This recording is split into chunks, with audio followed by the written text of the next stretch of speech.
Assalamu alaikum wa rahmatullahi wa barakatuhu. As everyone is following the developments in Gaza, the renewed talks of a ceasefire between the Zionist regime and Hamas, and again the finer details and the clauses about the prisoners and what needs to be negotiated between obviously the mediators, I think it's the Qatari government and the Egyptian government. But what I want to talk about is the aid, and it's important now that obviously talks regarding aid have resumed. I understand that there's been an official declaration of famine in Gaza now, which is a manufactured famine. It wasn't due to disease or natural disasters. This is a controlled famine, which obviously the Israelis have created, or the Zionist regime has created. But what I want to sort of show you is that when you look at the aid that you see going in, so whether it be from the 6 crossings, and I'll share them as well, whether it's obviously Karam Abu Salim or Karam Abu Shalom, or whether it be Ma'bar Rafa, Ma'bar Salah ad-Din, or whatever. But the 2 crossings most importantly obviously are the 2 that are most used, not the Erez crossing, which is near the north. It's the Karam Abu Salim and the Rafa crossing. Now what these charities don't tell you is that when you see aid trucks going in, what happens is it gets from obviously the UN or the Egyptian Red Crescent, and then it gets handed over to the Palestinian Red Crescent, or if not the Israeli military, who then keep that aid, and then they release it, meaning to whatever UN agency or whatnot. ABC News was given access to Karam Abu Salim and showed numerous products that were just left there. Left meaning once they enter, they just get left there. Now, what I like to ask is, what coordination do you have, meaning the charities, with those teams on the ground that you have to pick up those items or pick up those products, whether they're sanitary packs, or whether they be flour or food or blankets or whatever it may be, to then take it to the next destination. So it's important that we ask these questions, because I think what it is when you look at the aid convoys that have been blocked, and obviously I've been to Egypt, obviously it stops at Ismailiyah, there's an inventory, they put a barcode on it, they scan it, and then it gets obviously moved to Al Arish, and then from Al Arish to the Ma'bar Rafa, and thereafter it obviously just been, I showed you before, it just queues and queues going on for miles, hundreds of Shahinat, hundreds of aid trucks, or just say trucks. So let's watch this, and then we have some follow-up questions.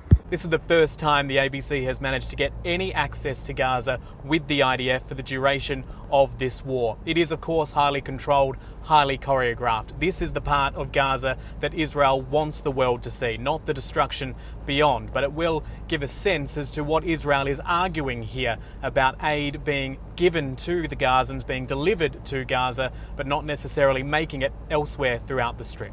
You can see some of the supplies here. These are bags of flour, and the bags themselves are starting to deteriorate dramatically. Other things, fava beans, sunflower oil, tinned tomatoes, rolls of toilet paper, toothbrushes also in some of these packs. This is what Israel wants the world to see. It is saying that as the moment that the aid arrives in this depot, its responsibility ends. It's claiming that it's up to the UN and other humanitarian agencies to then pick up those supplies and distribute them throughout the Strip. And there is no denying that there are supplies here.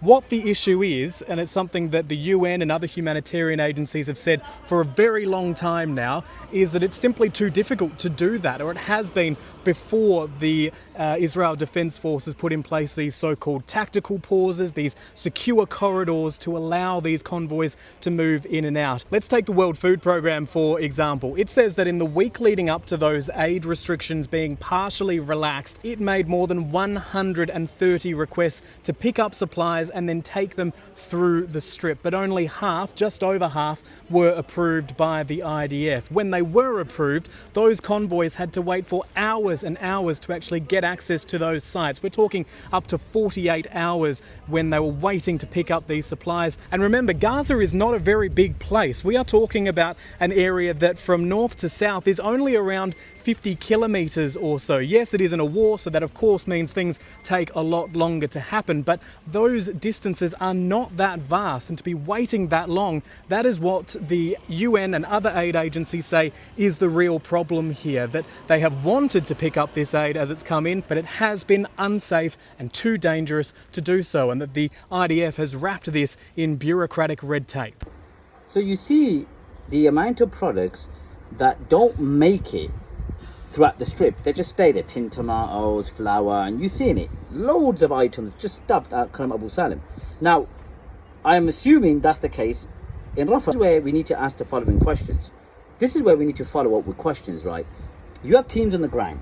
What coordination do you have once it's dropped off to Rafah or dropped off to Karam Abu Salim, or whatever it may be, that it gets delivered onwards? Because remember, you've seen the amount of aid that's just piling up, and no one's collecting it apparently, but we know that the Israelis are not allowing it. So we need you to give us the details as to how you follow up once it crosses the Ma'bar or crosses the crossing. Where or how do you pick it up and then drop it off, and where does it get dropped off to? North Gaza and whatnot. So that's what I'm waiting for. So you guys take care.